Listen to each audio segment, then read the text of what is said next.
두 번째 강의를 시작하도록 하겠습니다. 오늘 두 번째 시간 먼저 질적 특성에 대해서 알아보겠습니다. 회계의 질적 특성은 상당히 많은데 그 중에서 가장 중요한 건 목적 적합성과 신뢰성에 대한 얘기입니다. 목적 적합성은 쉬운 말로 이렇게 이해하시면 더 편할 것 같습니다. 나한테 필요한 정보라는 소리고요. 신뢰성은 신뢰란 말은 여러분도 많이 쓰니까 믿을 수 있는 정보라는 소리입니다. 즉 제일 좋은 정보는 나한테 필요하기도 해야 되고 그 정보가 사실이어야 되죠. 그러니까 목적 적합성과 신뢰성 이 두 가지를 다 갖춘 정보가 제일 좋은 정보입니다. 근데 문제는 이 목적 적합성과 신뢰성을 둘 다 갖추면 좋은데 동시에 이 두 가지를 다 갖추기가 힘들다는 데 문제가 있습니다. 목적 적합성이 좋으면 상대적으로 신뢰성이 좀 안 좋아지고요. 또 반면에 신뢰성이 좋으면 목적 적합성이 좀 떨어집니다. 그래서 이 두 가지가 항상 서로 좀 부딪히는 경향이 있습니다. 그래서 이 둘의 관계를 뭐라고 하냐면 상충 관계에 있다고 합니다. 상충이란 말은 상호 충돌이라는 말입니다. 서로 좀 부딪힌다는 거죠. 목적 적합성 밑에 보시면 하부 속성으로 적시성, 예측가치, 피드백가치가 써있고 신뢰성 쪽에 보시면 표현의 충실성, 중립성, 검증 가능성이 써 있습니다. 이 세 가지 각각 세 가지 하부 속성들은 목적 적합성이나 신뢰성의 하부 속성들입니다. 시험에는 그래서 이 6가지를 섞어놔서 시험에 냅니다. 그래서 이 세 가지를 서로 구별하셔야 되는데요. 여러분 시험이 주관식이 아니기 때문에 한쪽을 위주로 기억하시는 게 좀 더 쉬울 것 같은데 제 생각엔 신뢰성 쪽에 써 있는 말들이 좀 이해하는 데 더 편하실 겁니다. 충실하면 뭐 할 수 있죠? 믿을 수 있죠. 그리고 중립적이어야 믿음이 또 가죠. 검증 가능성, 검증이란 말이 맞냐 안 맞냐 확인하는 거죠. 그래서 검증 가능성도 신뢰성, 믿을 수 있느냐 없느냐에 대한 얘기입니다. 그래서 신뢰성 쪽에 있는 세 가지 말 위주로 좀 기억하시기 바랍니다. 충실성, 중립성, 검증 가능성. 그리고 또 시험에 자주 출제되는 건요. 사례 가지고 출제가 많이 되는데 저는 여러분 교재 혹시 있으면 교재는 여러 가지가 쓰여질 텐데 저는 두 가지만 써놨습니다. 주로 시험에 두 가지가 자주 언급돼서 목적 적합성을 잘 나타내는 것이 공정가치와 진행기준이고요. 신뢰성을 잘 나타낼 수 있는 게 역사적 원가라는 거하고 완성기준이 있습니다. 먼저 공정가치를 보시면 공정가치는 좀 표현은 좀 좋은 말인데 와닿진 않죠. 좀 추상적인 표현이라서 그래서 여러분은 공정가치란 말이 나오시면 시가라고 이해하시면 좀 더 편할 것 같습니다. 공정가치와 시가는 똑같은 말은 아닌데요. 똑같다고 받아들이셔도 뭐 시험 보시는 데는 공부하시는 데는 크게 지장이 없을 것 같습니다. 그래서 공정가치는 시가, 시장 가격을 말합니다. 그래서 공정가치, 시가라고 이해하시는 게 좀 편하실 거고요. 그 밑에 예제 문제를 가지고 그 위에 있는 박스를 좀 풀어보도록 하겠습니다. 역사적 원가주의와 가장 관련이 적은 것 1번 목적 적합성과 신뢰성을 모두 높일 수 있다. 역사적 원가주의를 선택하면 뭐라고요? 신뢰성을 높일 수 있죠. 그런데 상대적으로 목적 적합성은 좀 떨어진다고 그랬죠. 그래서 1번은 잘못된 표현이 되겠죠. 그래서 1번이 정답입니다. 자, 이거 잠깐 예를 들면 목적 적합성과 신뢰성이라는 거 어떻게 표현하는 거면 자, 가정을 한번 해보겠습니다. 자, 우리가 1990년도에 우리가 토지를 샀다고 생각할게요. 얼마 주고 1억. 그러면 1990년에 토지 1억이라고 기재할 겁니다. 그때 이 1억은 뭐로 기재하냐면 내가 1억 주고 샀다고 그랬죠. 그래서 이걸 뭐냐면 이게 역사적 원가입니다. 즉 내가 장부에 기록할 때 산 금액 역사적 원가 1억이라고 이렇게 기록을 했습니다. 자, 시간이 쭉 흐르죠. 올해가 몇 년이에요? 2019년이죠. 자, 내가 토지를 안 팔았으면 19년에도 계속 이 땅을 가지고 있겠죠. 그런데 그러면 이 땅을 19년에 얼마라고 기록해야 될 거냐는 거예요. 내가 1990년도에 살 때는 1억인데 그 당시에 1억은 지금 2019년에는 얼마가 되겠습니까? 제 생각엔 아마 1990년도에 1억이었으면 지금은 아마 수십억 정도 될 것 같은데 예를 들어서 지금의 시세 1919년의 시세대로 하면 이 땅의 값어치가 올랐을 거 아니에요. 10억이라는 거죠. 그러면 이 시세대로 표현하자. 10억이라고 기록하자. 이게 바로 뭐냐면 공정가치로 기록하는 겁니다. 그런데 이렇게 공정가치로 기록하면 좋은데 문제가 하나 있습니다. 왜? 2019년에 시가가 10억이라는 건데 이게 과연 믿을 수 있냐는 거죠. 왜? 이 시가를 어떤 사람이 조작해서 이렇게 막 우겨서 쓸 수도 있다는 거예요. 사실은 시가가 10억밖에 안 되는데 막 이렇게 100억으로 뻥튀기 하는 사람도 있습니다. 그래서 여기를 100억으로 이렇게 기재하는 경우도 있죠. 그러니까 일종의 장부 조작의 위험성이 있는 겁니다. 그래서 공정 가치로 하게 되면 이 신뢰성, 믿을 수 없는 정보일 수가 있다는 소리입니다. 그래서 그냥 그러지 말고 예전에 1억이라고 썼죠. 그럼 지금 1919년에도 계속 1억으로 기재하자는 겁니다. 뭐로 기재했습니까? 역사적 원가로 계속 기재하고 있죠. 이게 역사적 원가로 기록하는 방법입니다. 이렇게 하면 믿을 수는 있죠. 과거에 1억 주고 샀으니까 그게 사실이니까 1억이라고 기록하는 건 믿을 수는 있는데 대신에 이게 정확한 정보는 아니죠. 왜? 내가 땅을 가지고 있는데 1억짜리 땅이 아니잖아요. 내가 가지고 있는 건 사실은. 그러니까 이건 나한테 정확한 정보는 아니게 돼 있는 거죠. 그래서 이렇게 되면 목적 적합성이 떨어지게 돼 있는 겁니다. 그래서 1번이 잘못된 표현이고 예제 2번을 보시면 회계 정보가 유용하기 위해서 갖춰야 될 다음의 속성 중 가장 중요한 특성은 목적 적합성과 신뢰성, 이 두 가지가 중요한 특성이라고 그랬죠. 세 번째, 목적 적합성의 구성 요소가 아닌 것. 1번 표현의 충실성. 충실하면 뭐 할 수 있다고요? 믿을 수 있다. 그래서 이건 신뢰성의 하부 속성 중에 하나였죠. 충실성. 그래서 1번이 오답이죠. 목적 적합성의 구성 요소가 아닌 거죠. 그래서 1번이 오답이 될 것입니다. 그 다음 아래쪽에 보겠습니다. 아래쪽 발생주의와 현금주의. 요 발생주의하고 현금주의는 중요한데요. 저희는 발생주의가 원칙입니다. 현금주의는 예외적으로 현금주의를 따릅니다. 저희 첫 번째 시간에 재무제표 종류가 있었죠. 5가지. 그 5가지 중에 이런 게 하나 있었죠. 현금 흐름표. 즉 현금 흐름표만 예외적으로 현금주의를 따릅니다. 나머지 것들은 다 발생주의입니다. 그래서 저희는 발생주의가 원칙이라는 겁니다. 자, 그 밑에 예제 볼게요. 12월 10일 날 주문받고 12월 24일 날 인도 물건을 넘겨줬다는 거죠. 돈은 다음과 같이 받았다. 수익 인식 시점. 수익 인식 시점이란 말은 쉬운 말로 언제가 매출이냐는 겁니다. 언제가 매출이어야 되냐? 원칙은 인도 시점입니다. 내가 물건을 넘겨주면 그날이 매출이라는 겁니다. 이게 발생주의에 따랐을 때가 그런 겁니다. 그래서 2번 12월 24일 날 물건을 넘겨줬다고 그랬죠. 그래서 수익인식점은 12월 24일입니다. 발생주의에 의해서. 만약 이걸 우리가 현금주의를 따른다면 현금주의는 말 그대로 현금이 중요합니다. 현금을 언제 받았죠? 12월 31일 날. 또 다음 연도 1월 1일. 그러면 12월 31일 날이 돈 받은 날이죠. 이날이 매출이고 다음 연도 1월 2일도 돈 받았죠. 이날이 매출일이 된다는 거죠. 그래서 매출일이 12월 31일, 1월 2일 이렇게 되는 겁니다. 이건 현금주의를 따랐을 때입니다. 이 경우가 매출된 건 이건 현금주의를 따랐을 때. 근데 저희는 현금주의를 따르지 않고 발생주의를 따르는 게 원칙이기 때문에 2번이 정답이 되는 겁니다. 그 아래 보수주의라는 표현이 나오죠. 여기서 말하는 보수주의는 우리 뭐 진보 보수할 때 그 보수하고 의미가 완전히 다른 겁니다. 그건 이념적인 얘기고요. 회계에서 보수주의는 재무적 기초를 견고히 하기 위해서 보수주의를 채택하는 겁니다. 그 가로 옆에 이익은 늦게 낮게라고 했죠. 이게 보수주의의 표어입니다. 가급적이면 이익은 늦게 낮게 인식하려고 하는 겁니다. 이게 저희가 홈쇼핑 같은 거 보면 여러분도 홈쇼핑 보다가 갑자기 뭐 소위 말해서 충동구매라고 하죠. 물건을 사죠. 거기 나오는 쇼호스트들이 물건에 대해서 자랑하니까 거기에 혹해서 물건을 삽니다. 그래놓고 막상 사고 나서 후회하는 경우들이 의외로 많죠. 왜냐? 쇼호스트들이 그 물건을 팔 때 그 물건의 장점들만 계속 얘기합니다. 단점은 절대로 얘기하지 않죠.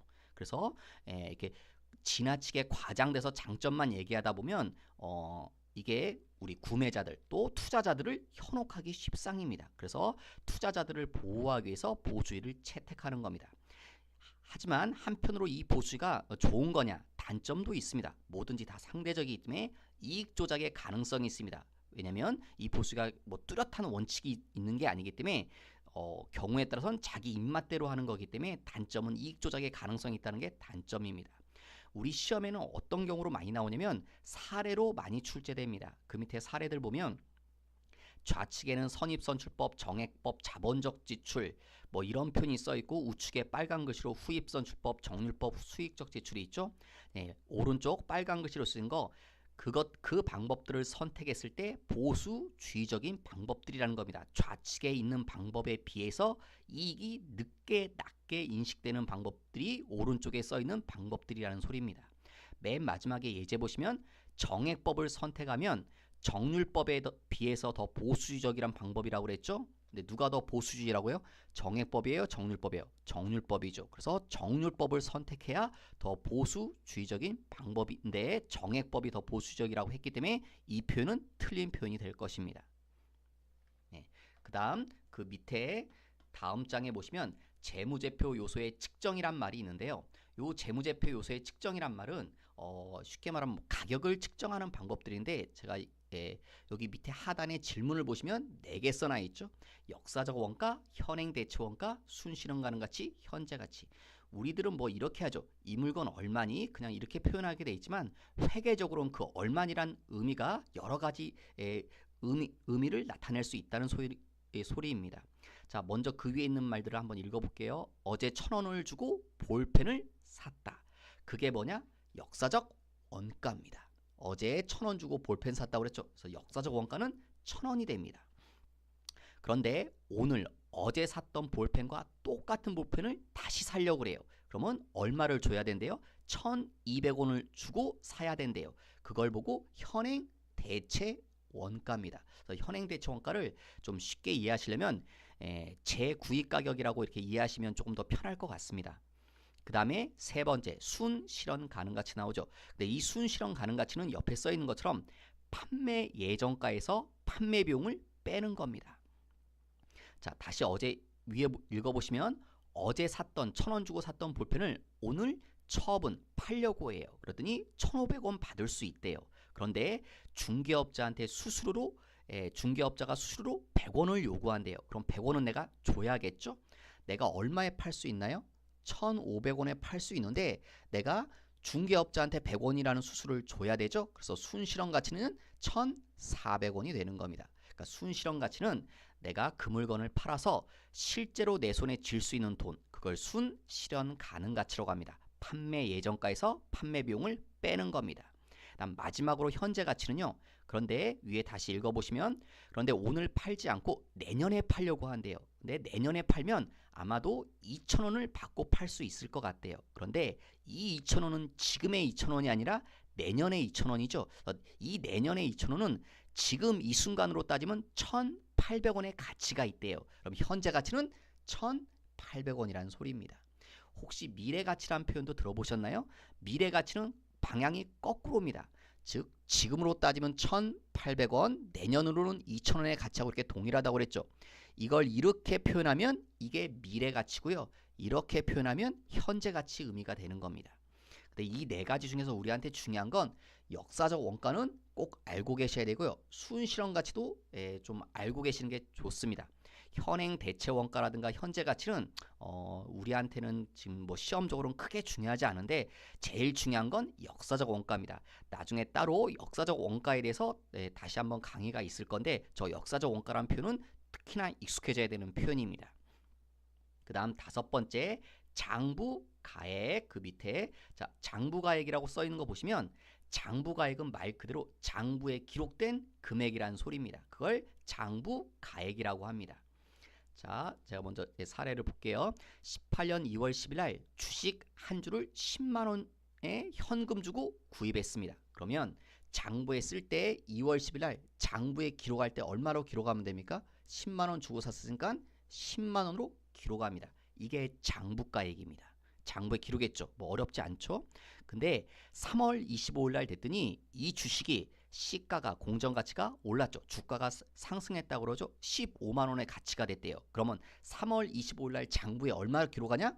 15만 원짜리가 됐으니까 15만 원으로 기록하느냐? 아닙니다.